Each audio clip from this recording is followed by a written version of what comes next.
Assalamualaikum warahmatullahi wabarakatuh.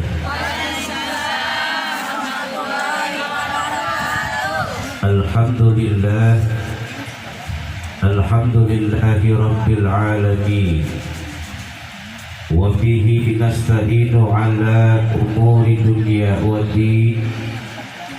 Wassalatu wassalamu ala ashrafil anbiya'i wal mursalin Sayyidina wa maulana Muhammadin wa ala alihi wa sahbihi ajma'in, amma ba'du. Sama-sama kita muliakan pada kesempatan hari yang berbahagia ini, Sahibul Bait, tuan rumah, Bapak Cecep, Ibu Ade, dan yang menikahkan putranya yang bernama Saudara LD dan pilihannya yang bernama Desi. Dan kita doakan Saudara LD dan pilihannya yang bernama Desi menjadi keluarga sakinah, mawaddah, warahmah. Ibu-ibu yang dimuliakan Allah Subhanahu wa ta'ala, salawat teriring salam semoga terlimpah dan tercurah kepada junjungan kita, keharibaan kita, Nabi besar Muhammad sallallahu alaihi wasallam. Dan tentunya kita mohon kepada Allah agar dijadikan umat Rasulullah, umat Islam yang bisa menjalankan ajaran agama Islam sampai akhir hayat kita nanti. Amin, amin ya rabbal alamin.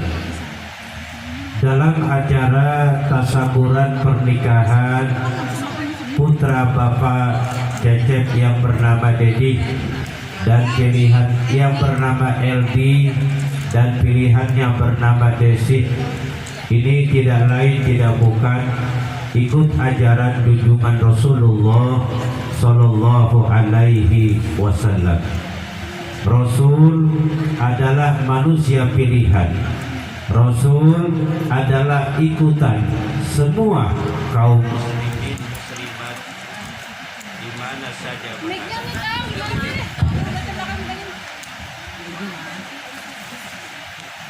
Ibu-ibu yang dimuliakan Allah Subhanahu wa ta'ala, Rasul adalah manusia pilihan. Rasul sebagai ikutan semuanya kaum muslimin muslimat di mana saja berada. Dan ikut baginda Rasul, mudah-mudahan hidup kita bahagia dunia dan akhirat. Bercerita tentang pernikahan tercantum dalam ayat suci Al-Quranul Karim. Bismillahirrahmanirrahim. Fankihu ma taba lakum minan nisa masna wa sulasa wa ruba' fa in khiftum an la ta'dilu fawahidah. Kata Allah dalam ayat suci Al-Quran, nikahilah wanita itu boleh dua, lalu boleh tiga, lalu boleh empat wanita, satu laki-laki boleh dinikahi. Cuma ayat ini ditutup oleh Allah, fa in khiftum an la ta'dilu, kalau kamu tidak sanggup berbuat adil, cukup satu saja. Satu juga tidak habis ya Bu. Ibu-ibu yang dimuliakan Allah Subhanahu wa ta'ala, itu dalam madhab kita, dalam akidah ahlu sunnah wal jamaah, seorang laki-laki boleh memiliki istri 2, 3, 4. Itu dalam madhab atau akidah ahlu sunnah wal jamaah. Tapi dalam akidah yang lain boleh 2 dikali 3 dikali 4. 2 kali 3 berapa Bu? Nah, 6 kali 4 berapa Bu? 24. Jadi satu orang laki-laki boleh punya istri 24. Kalau diukur kira-kira orang kita satu orang laki-laki istrinya 24, kira-kira mampu mampus kira-kira. Modal bisa. Lalu dalam hadis baginda Rasulullah sallallahu alaihi wasallam bersabda, "An-nikahu min sunnati, faman raghiba an sunnati falaysa minni." Kata Rasul, nikah itu bagian daripada sunnahku, dan siapa orang yang tidak senang kepada sunnahku, maka orang itu bukan golonganku. Ibu-ibu yang dimuliakan Allah Subhanahu wa taala, jadi nikah itu adalah merupakan ajaran sunnah junjungan Rasulullah sallallahu alaihi wasallam. Jadi seseorang wajib nikah. Dulu ada seorang ulama besar yang bernama Tuan Guru Syekh Abdul Qadir Al-Jilani. Tuan Guru Syekh Abdul Qadir ini punya kebiasaan zikir, punya kebiasaan selalu ingat kepada Allah, sering berucap kalimat La ilaha illallah Muhammadur Rasulullah. Sampai Tuan Guru Syekh Abdul Qadir Jilani ini lupa menikah. Usai berzikir Tuan Guru lalu kembali ke rumahnya. Keluar dari masjid, ia hendak memakai sendal. Tatkala memakai sendal, kedatangan tamu. Tamunya tidak lain tidak bukan adalah junjungan Rasulullah sallallahu alaihi wasallam. Kata Rasul, wahai Abdul Qadir, manusia itu harus menikah. Akhirnya Tuan Guru Syekh Abdul Qadir menikah karena ditegur oleh junjungan Nabi kita, Nabi besar Muhammad sallallahu alaihi wasallam. Dan dalam kitab-kitab terdahulu, kenapa seseorang harus menikah? Seseorang mesti menikah, seseorang mesti berumah tangga. Nikah itu tujuannya 3 hal. Yang pertama, nikah itu tujuannya agar seseorang yang menjalani bahtera rumah tangga, suami dan istri memiliki keturunan. Maka alhamdulillah keturunan itu yang sangat diharapkan oleh insan yang bernama manusia.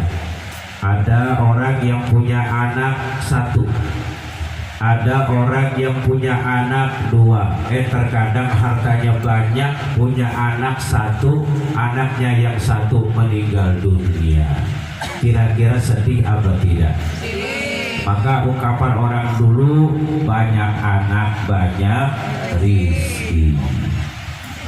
Anak banyakkah, anak sedikitkah? Yang penting kita mohon kepada Allah memiliki anak keturunan yang soleh dan solehah. Seperti dalam doa yang sering kita baca, Rabbana hablana min azwajina wa dzurriyyatina qurrata a'yun waj'alna lil muttaqina imama. Kita mohon kepada Allah memiliki anak keturunan yang soleh dan solehah.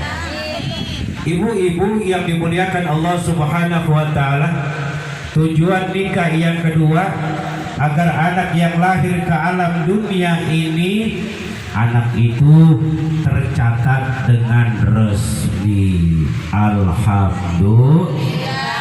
Jadi jangan sampai punya anak abal-abal. Arti punya anak abal-abal, Bu.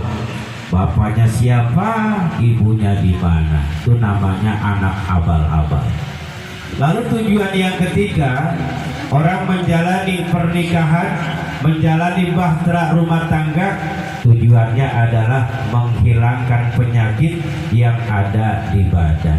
Maka manusia kalau secara ilmu Islam ilmu yang diajarkan oleh baginda Rasulullah Sallallahu Alaihi Wasallam, ternyata kalau makan minum berlebihan itu mendatangkan penyakit dan obatnya yaitu berumah tangga. Kita doakan saudara LD dan pilihannya Desi menjadi keluarga sakinah, mawaddah, warahmah dan memiliki keturunan anak yang soleh dan soleha. Ini saja yang dapat disampaikan. Mudah-mudahan acara tasyakuran pernikahan ini memiliki keutamaan. Saudara LD dan pilihannya saudari Desi memiliki anak yang membawa ajaran agama Islam sehingga hidupnya berkah dunia dan akhirat. Kurang lebihnya mohon maaf. Wassalamualaikum warahmatullahi wabarakatuh.